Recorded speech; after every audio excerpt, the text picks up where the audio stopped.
warahmatullahi wabarakatuh. Apa kabar teman-teman? Semoga selalu sehat dan selalu dalam lindungan dan kasih sayang Allah, Tuhan Yang Maha Esa. Alhamdulillah. Eh, Pada kali ini kita akan mencoba membahas tentang persiapan penyuluhan perikanan pada jabatan fungsional penyuluh perikanan. Kemudian khusus pada materi kali ini adalah tentang identifikasi potensi wilayah. Mungkin teman-teman rekan-rekan penyuluh sudah pernah mengajukan dupak pada butir-butir kegiatan di identifikasi potensi wilayah. Nah, maksud dari pemaparan materi ini adalah menyempurnakan atau memberikan saran, masukan, perbaikan pada bukti fisik dupak yang nanti dapat Bapak dan Ibu rekan-rekan sekalian ajukan pada periode penilaian dupak berikutnya. Kemudian nanti jika ada saran atau masukan penyempurnaan terhadap materi ini, silahkan tuliskan di kolom komen. Kita mulai ya. Jadi pada bagian ini kita akan khusus membahas tentang identifikasi potensi wilayah. Nah, ternyata dalam kegiatan identifikasi potensi wilayah, jika kita kelompokkan, maka nanti akan ada 9 buah kegiatan pada identifikasi potensi wilayah. Kita mulai pada kegiatan pertama. Kegiatan pertama yakni berupa pengumpulan data. Jadi dalam pengumpulan data ini nanti ada dua macam, yakni data primer dan data sekunder. Nah, beda antara primer dan sekunder. Primer itu data yang diperoleh secara langsung. Misalkan saja caranya adalah survei langsung ke lapangan, wawancara, diskusi dengan pelaku utama dan pelaku usaha, atau mengisi kuesioner, atau FGD, jadi diskusi kelompok bersama kelompok binaan kita. Kemudian mengumpulkan data cara kedua ada dengan cara sekunder, yakni dengan cara tidak langsung. Maksudnya tidak langsung adalah dengan cara tinjauan buku atau pustaka. Jadi kita mencari buku-buku terkait atau mencari data pada laporan dinas atau instansi terkait. Jadi misalkan saja laporan produksi ikan pada dinas yang membidangi perikanan, atau buku misalkan kabupaten dalam angka. Nah, pada pengumpulan data ini nanti akan dibagi primer sekunder. Nah, setiap primer dan sekundernya nanti akan dibagi lagi pada 3 tingkat kesulitan, yakni nanti ada kesulitan rendah, sedang, dan tinggi. Pada tingkat kesulitan rendah minimal harus ada 3 variabel data, tingkat kesulitan sedang 4 variabel data, dan tingkat kesulitan tinggi 5 variabel data. Nah, hal ini yang sering kali rekan-rekan sekalian lupa. Jadi di dalam mengajukan dupak pada pengumpulan data kurang variabelnya. Jadi variabelnya harus jika rendah terdiri dari 3, sedang 4, dan tinggi 5. Apa saja variabel data? Kan pertanyaannya gitu. Nah, ternyata variabel data itu memang ada 5 di juknis kita, Kepmen 4. Jadi yang pertama adalah potensi wilayah, yang kedua ekosistem perairan, yang 3 permasalahan individu, 4 permasalahan kelompok, dan 5 permasalahan masyarakat perikanan.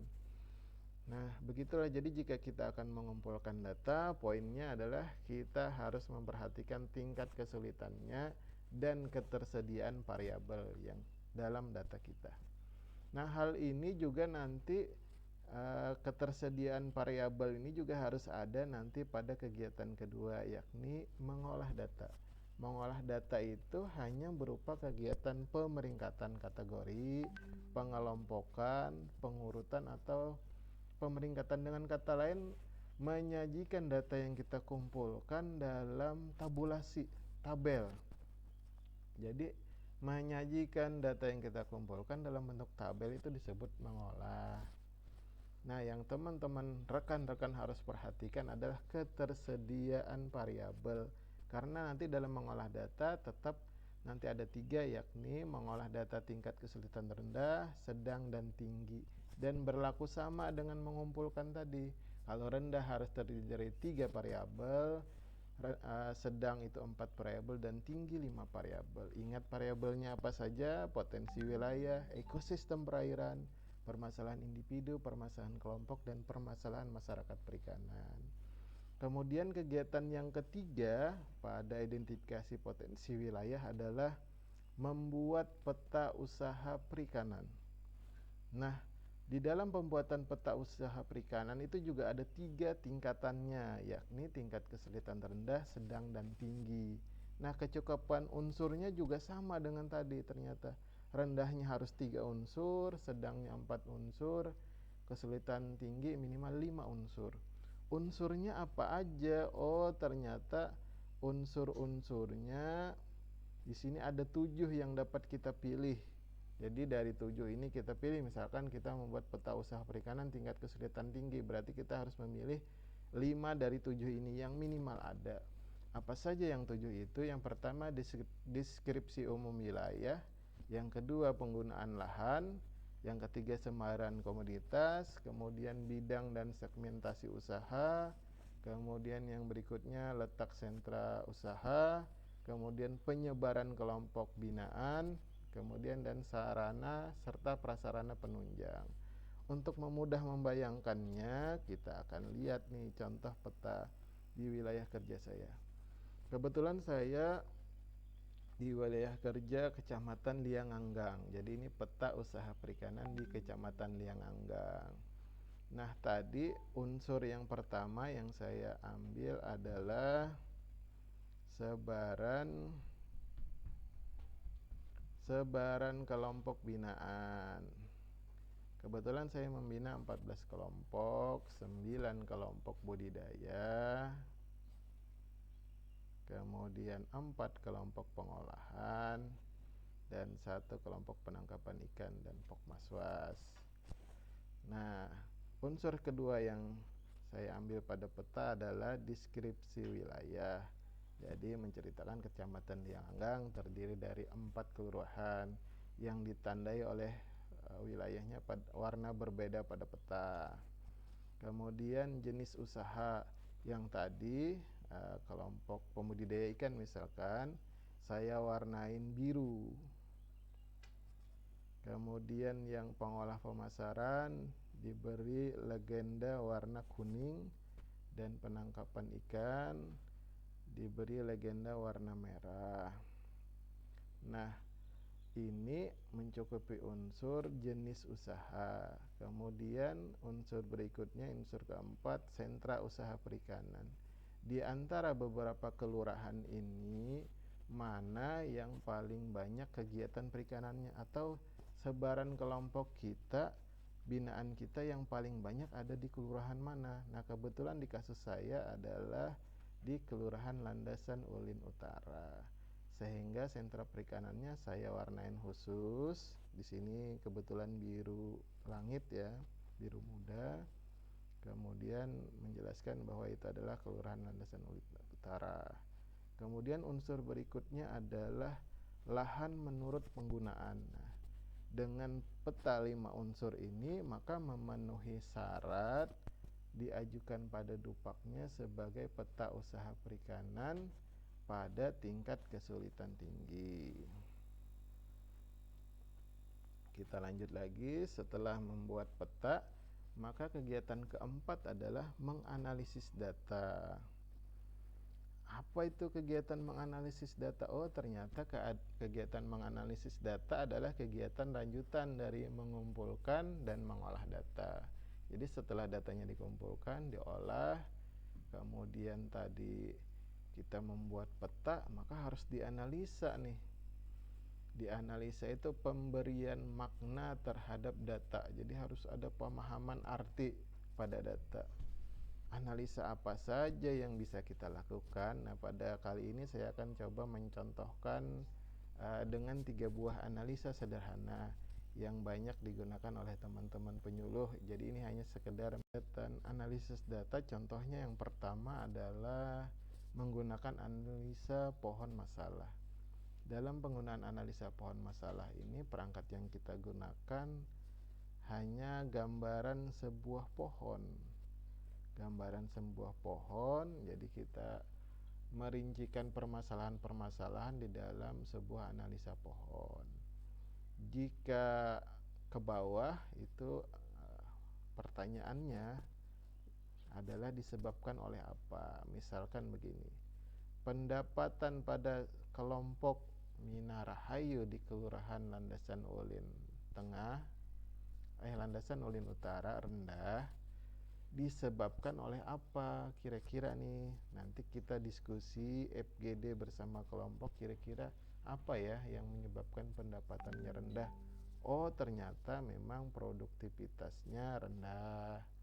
Kemudian ternyata biaya pemasarannya tinggi, atau ternyata harga jual produknya rendah. Jadi misalkan pakannya 10.000 per kilo, harga jual ikan lelenya 16.000 per kilo. Jadi untuk menutupi pakan aja sudah 80% dari biaya produksi misalkan saja. Nah, kemudian untuk mengecek apakah sudah betul analisa ini, maka kita gunakan perangkat kedua, yakni jika dihubungkan ke atas dia menyebabkan. Misalkan rendahnya harga jual menyebabkan pendapatan rendah. Sudah betul atau enggak kira-kira? Betul ya. Nah, beginilah analisa pohon masalah. Terus turun ke bawah sampai habis. Nah, kemudian akar permasalahan, jadi posisi yang paling bawah, itulah yang akan kita jawab melalui kegiatan penyuluhan.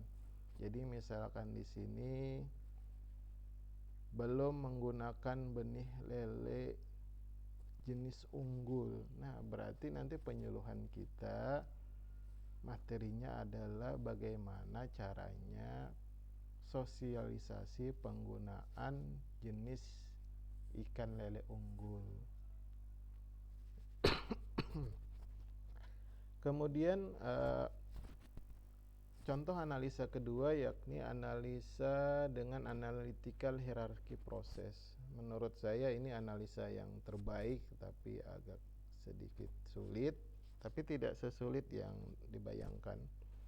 Jadi ini merupakan analisa matematika dengan cara perbandingan berpasangan. Jadi memasangkan antara kriteria-kriteria yang dibutuhkan. Nah, ini ada rumusnya sendiri, kemudian ada aplikasi Excel. Jadi sangat mudah digunakan sebenarnya oleh teman-teman. Nanti jika membutuhkan silahkan tulis saja di kolom komen, nanti kita akan membagikan linknya, link filenya. Oke. Nah, kalau yang ini akan jauh lebih mudah, karena misalkan saja pada kriteria penyusunan aturan pengelolaan kelompok, itu kira-kira materi apa yang belum mereka kuasai akan tergambar di situ, dan nanti akan kita prioritaskan. Jadi misalkan saja ini adalah materi penyuluhan nantinya yang akan kita sampaikan yang paling prioritas karena mereka belum melakukan pencatatan dan pemeriksaan keuangan. Kemudian pada kegiatan tersebut nanti sebaiknya materi atau jenis kompetensi apa yang ditambahkan. Oh, ternyata lebih baik kalau untuk pencatatan lebih baik kalau untuk misalkan membangun jejaring pemasaran dengan pengetahuan. Jadi berarti ini dengan ceramah dan diskusi teknik yang akan kita gunakan.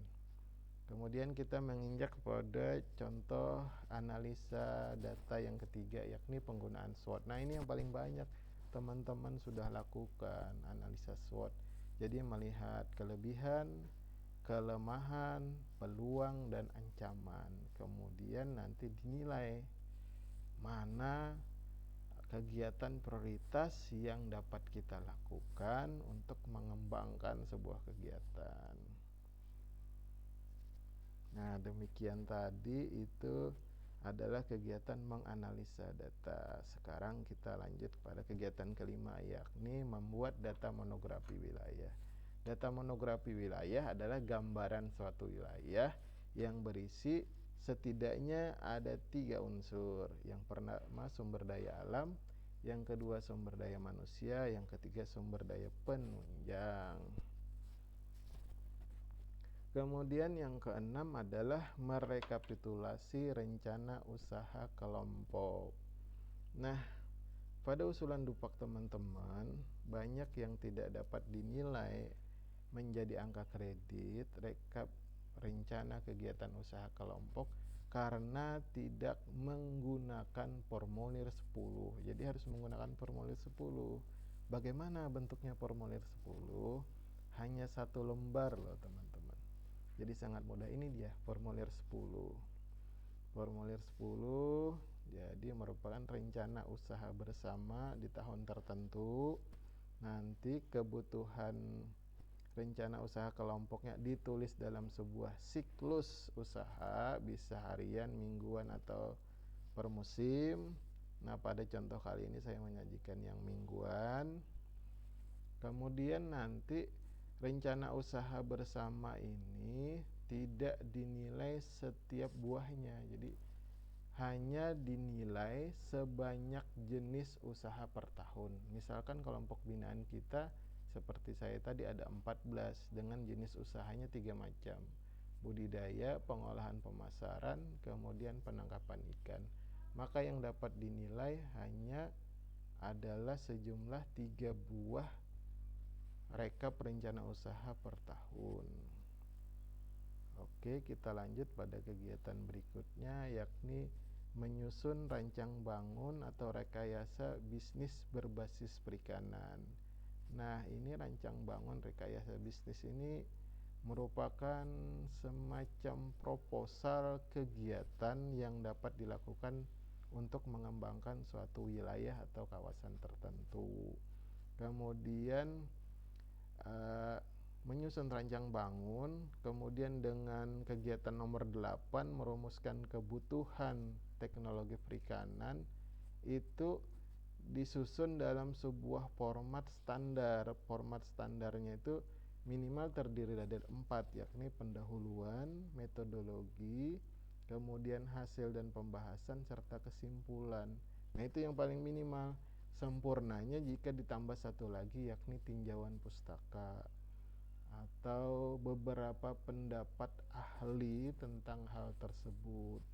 Jadi kalau yang paling bagus untuk kegiatan nomor 7 dan 8 berisi pendahuluan, tinjauan pustaka, metodologi, hasil dan pembahasan, kesimpulan dan saran. Kemudian kegiatan terakhir pada identifikasi potensi wilayah adalah menyusun konsep instrumen pengukuran kelas kelompok. Jadi sebelum dilakukan pengukuran kelas kelompok, kita kan akan sebaiknya membuat blanko atau formulir pengukuran kelasnya. Walaupun sudah ada keputusan menterinya tentang hal tersebut, jadi penumbuhan pengembangan kelompok, tetapi perlu dibuatkan form atau kuesioner yang lebih mudah sehingga dapat diterapkan langsung di lapangan. Jadi tidak membawa bukunya yang banyak, lembaran yang banyak, hanya cukup form misalkan 2 atau 3 lembar. Nah, pada contoh ini kebetulan akan dicontohkan yang 3 lembar. Jadi form instrumennya pengukuran kelas kelompok berisi 3 lembar. Nah, 3 lembar ini dapat teman-teman contoh untuk penggunaan di wilayah kerjanya. Nah, demikian dari saya tentang identifikasi potensi wilayah. Semoga memudahkan teman-teman dalam penyusunan Dupak pada periode-periode yang akan datang. Terus semangat. Mohon maaf jika ada yang salah. Wabillahi taufiq wal hidayah. Wassalamualaikum warahmatullahi wabarakatuh.